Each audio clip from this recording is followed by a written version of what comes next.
Pour la première fois, les Émirats arabes unis ont subi des attaques meurtrières sur leur sol. Au-delà des pertes humaines et matérielles, la Fédération émiratie pourrait avoir perdu bien plus que cela. Les Émirats se présentent comme une nation pacifique et une nouvelle puissance diplomatique et économique, un pôle de tolérance au Moyen-Orient. Mais ces attaques révèlent l'autre face d'Abu Dhabi, celle d'un pays qui ne recule pas devant l'ingérence politique et militaire.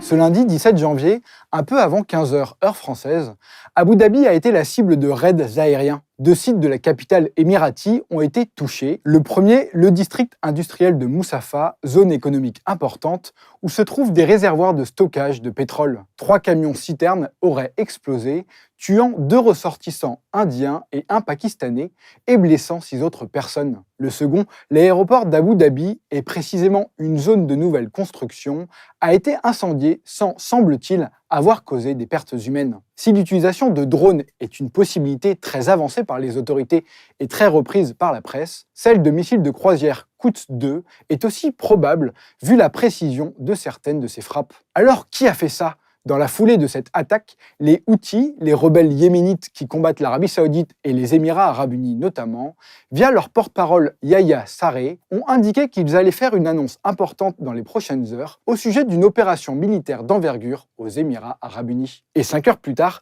cette attaque contre les Émirats a bien été revendiquée par les Houthis. Mais une revendication qui n'intervient qu'un temps après l'attaque laisse toujours planer un doute sur son auteur véritable. Une autre piste que les Houthis est aussi à explorer, celle provenant de l'Irak et des milices chiites. En effet, le 13 janvier 2022, donc 4 jours avant cette attaque, des Muqawama irakiens ou mouvements de résistance ont menacé d'attaquer les Émirats arabes unis. La raison ?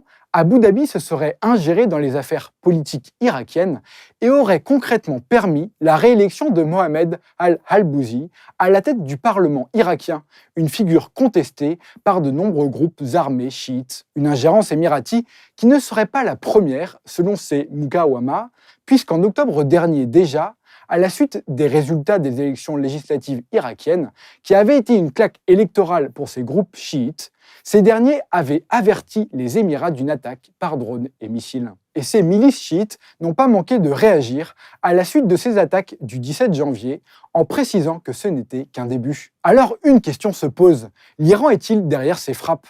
Quel que soit le groupe responsable, Houthi au Yémen ou milices chiites en Irak, Téhéran ne devrait pas être intervenu dans cette affaire. Alors certes, l'Iran aide ces deux groupes de manière directe ou indirecte, en leur fournissant des armes et en y envoyant des formateurs, etc., etc.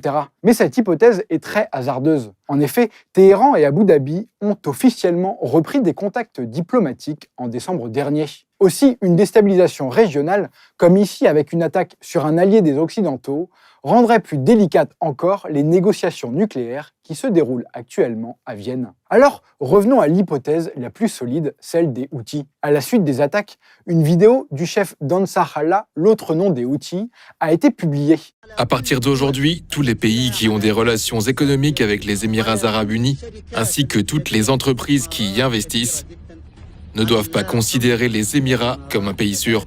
Cette attaque sur le sol émirati remet ainsi sur le devant de la scène la terrible guerre au Yémen. En 2 mots, débutée depuis 2014 et qui a pris la vie de plus de 350 000 civils ou militaires, cette guerre oppose un gouvernement yéménite contesté, soutenu par une coalition arabe dirigée par l'Arabie Saoudite, aux rebelles Houthis. Abu Dhabi a largement participé au conflit à ses débuts, mais ne partageant plus les mêmes intérêts que son allié et voisin saoudien, s'est finalement quelque peu retiré du Yémen en 2019. C'est pourquoi les Houthis n'ont attaqué par le passé, par drone et par missile, que l'Arabie Saoudite et non pas les Émirats arabes unis. Mais devant les succès des rebelles d'Ansar Allah, la branche politique des Houthis, Abu Dhabi s'est de nouveau impliqué dans le sud du Yémen en soutenant tout particulièrement la Brigade des Géants. Cette brigade yéménite est une milice de forces spéciales qui reçoit financement et armement émirati et qui a récemment infligé aux Houthis des revers importants dans la province de Chabwa, à proximité de l'importantissime ville de Marib.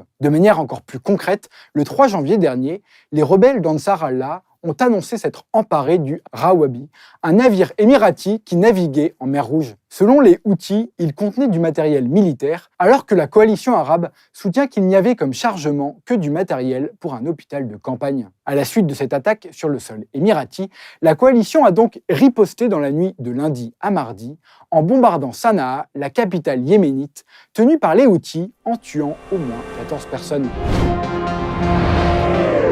Pour conclure, cette attaque sur le sol émirati rappelle donc les manœuvres politiciennes et militaires déstabilisatrices d'Abu Dhabi chez ses voisins. Ces explosions tranchent radicalement avec les images du pape François aux Émirats, celles du musée du Louvre à Abu Dhabi ou encore celles de l'exposition universelle de Dubaï. Se voulant les chantres de la tolérance, de la modernité et de la prospérité économique, les Émirats arabes unis sont rattrapés par leurs démons et se retrouvent dorénavant avec la guerre chez eux.